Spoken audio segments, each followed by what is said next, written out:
Hey guys, welcome back to podcast 9 3/4. I'm your host, the Half-Blood Princess. In this video, I'm going to talk about a little bit of Petunia Dursley's backstory. But before I get started, if you love Harry Potter as much as I do, be sure to subscribe and give this video a thumbs up. Petunia Dursley may have only been a minor character in the Harry Potter series. However, her backstory is pretty essential. Most of her backstory was cut from the movies. As the story progressed in the books, we start to realize that Petunia may have had some deeper connections to the wizarding world than what was let on. Here's some interesting facts about Petunia Dursley before Harry Potter started. Petunia wrote to Dumbledore begging to attend Hogwarts when Lily got her acceptance.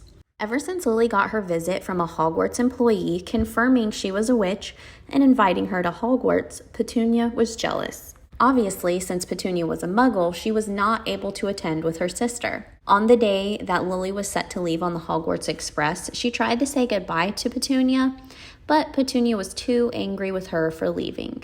Her jealousy led her to call Lily a freak and claim that Hogwarts was a school for mad people.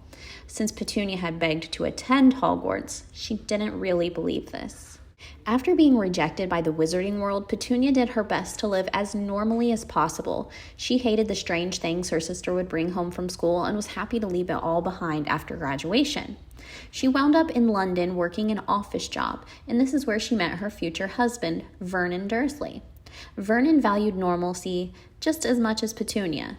So Petunia loved the idea that a future with this man would mean a perfectly ordinary life. Petunia's dates with Vernon were described as dull and predictable on the Wizarding World website, which is exactly how they both liked them.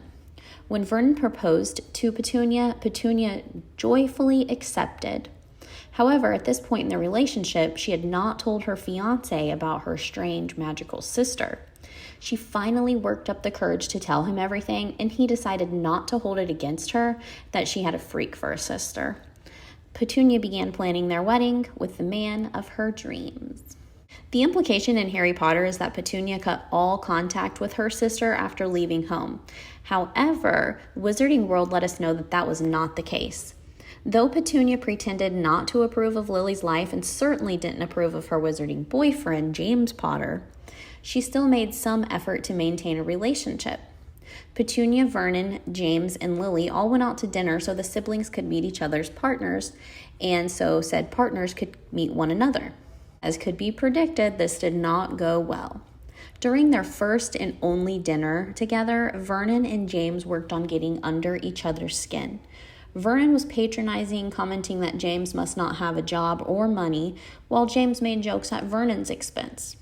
Ultimately, Vernon and Petunia left the restaurant in a rage, leaving James apologizing to a sobbing Lily for how he acted. When the time finally came for Vernon and Petunia to get married, Lily was upset to learn that she would not be a bridesmaid. Petunia was tired of being overshadowed by Lily, but she at least did invite her and James to the wedding. However, Vernon, who still held a grudge after their disastrous dinner, refused to talk to James during the reception and only spoke poorly of him to other guests while within earshot. Still, there's no record of James causing any trouble, magical or otherwise, at the wedding, so it can be assumed that he truly was sorry for damaging Lily's relationship with Petunia. In due course, after they were married, Vernon and Petunia welcomed their baby boy. Becoming a new mother and moving into their very uniform home on number 4 Privet Drive seemed to solidify Petunia's resolve to separate herself from her magical sister.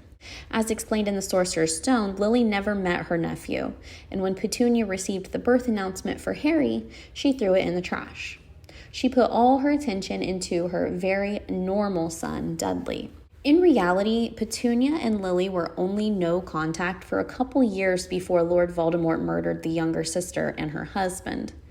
It's hard to say whether Petunia had planned Lily's removal from her life to be permanent, but the sad truth is that they never had a chance to change her mind. At the beginning of the first Harry Potter book, on the morning of November 1st, 1981, Petunia steps outside and was shocked to find her one-year-old nephew, Harry, there with a letter from Dumbledore telling her that her sister had been murdered.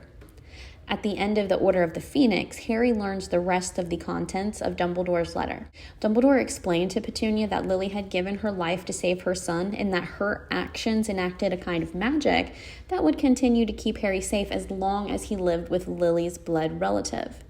This is why Petunia kept her nephew, despite Vernon's determination to send Harry to an orphanage. Petunia's backstory is pretty interesting, and I would have liked to see more of this in the movies. Let me know your thoughts in the comment section, and be sure to like and subscribe.